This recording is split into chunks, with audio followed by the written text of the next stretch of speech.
Assalamualaikum warahmatullahi wabarakatuh. Selamat pagi teman-teman. Kembali lagi dengan aku Namira Salma di hari ke-11 program 30 Days Challenge Pisah-Pisah Sampah. Di video kali ini kita akan membahas bagaimana sih caranya memulai pemilahan sampah di rumah. Langsung kita mulai ya. Berdasarkan data Badan Pusat Statistik terkait manajemen dan pengelolaan sampah, 81% sampah yang berakhir di tempat pembuangan akhir belum terpilah. Selain itu, penelitian dari Kata Data Insight Center atau KIC juga menunjukkan 50,8% rumah tangga belum memilah sampah. Dengan 79% dari rumah tangga yang belum memilah sampah beralasan tidak ingin repot. Data tersebut menjelaskan bahwa masyarakat Indonesia masih mengabaikan pentingnya memilah sampah terutama di rumah masing-masing. Padahal, memilah sampah hanyalah tindakan kecil yang dapat memberikan dampak besar bagi diri sendiri, lingkungan, maupun Indonesia. Ada hal-hal yang perlu kita ingat tentang pentingnya memilah sampah dari rumah. Pemilahan sampah perlu dilakukan untuk mengurangi jumlah sampah yang berakhir di tempat pembuangan akhir dan lingkungan.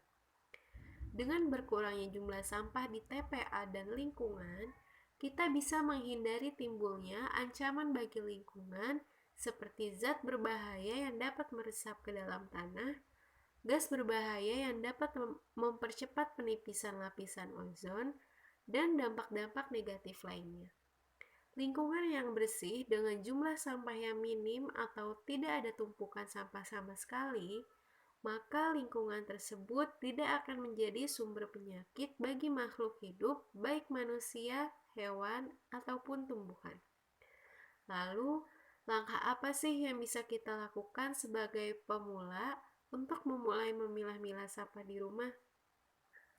Pertama, mulailah dari menyiapkan 2 wadah terpisah di rumah masing-masing, satu untuk sampah organik dan satu lagi untuk sampah anorganik. Kita tidak perlu membeli tempat sampah yang mahal-mahal atau yang bervariasi warnanya. Jika kita tidak ingin membeli wadah baru, gunakanlah plastik sampah berbeda untuk sampah organik dan sampah anorganik. Jangan lupa juga plastik sampahnya diberi label agar orang-orang di rumah bisa ikut memilah sampah. Selanjutnya, mulailah membiasakan diri untuk mengosongkan, membilas, dan mengeringkan sampah anorganik sebelum membuangnya ke tempat sampah. Hal ini dilakukan karena kondisi sampah anorganik terbaik yang dapat digunakan untuk daur ulang adalah sampah yang bersih dan kering. Sekaligus, kita juga menghindari campuran bau-bau tak sedap dari sisa makanan, sisa deterjen, dan sisa-sisa lainnya. Jadi, misalkan teman-teman ingin membuang sampah plastik bekas makanan atau minuman, jangan lupa untuk membilasi dengan air terlebih dahulu untuk menghilangkan sisa-sisanya, kemudian dikeringkan, baru dibuang ke tempat sampah anorganik di rumah. Nah, lakukanlah 2 hal tadi setiap hari sampai teman-teman terbiasa melakukan pemilahan sampah di rumah. Kalau kebiasaan memilah sampah sudah terbentuk, teman-teman bisa meningkatkan lagi nih skala pemilahan sampahnya. Pelan-pelan, teman-teman naik ke level pemilahan sampah yang lebih tinggi dan lebih akurat. Di level yang baru ini, apa sih yang bisa teman-teman lakukan? Pertama, sampah organik bisa kita pisahkan lagi menjadi sampah coklat dan sampah hijau. Sampah coklat adalah sampah kering seperti daun kering, ranting, dan lain-lain. Sedangkan sampah hijau adalah sampah-sampah seperti sisa makanan, kulit buah, potongan-potongan sayuran, dan lain-lain.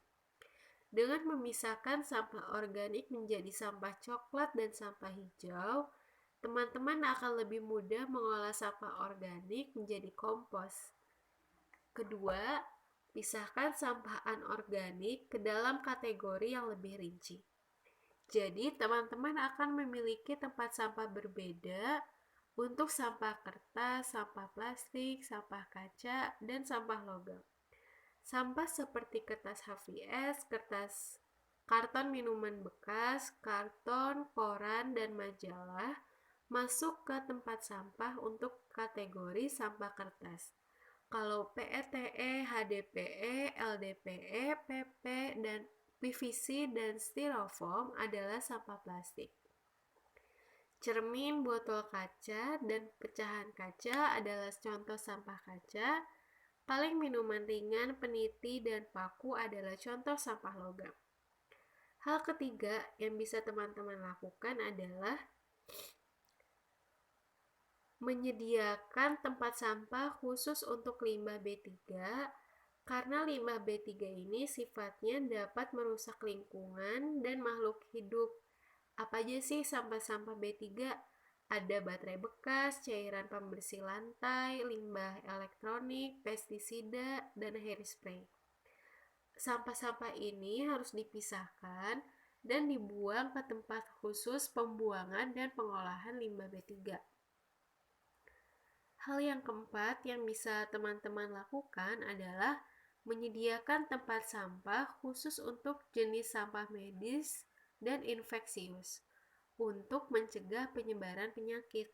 Contoh sampah medis dan infeksius adalah masker medis sekali pakai, jarum suntik bekas, dan obat-obatan yang sudah tidak digunakan.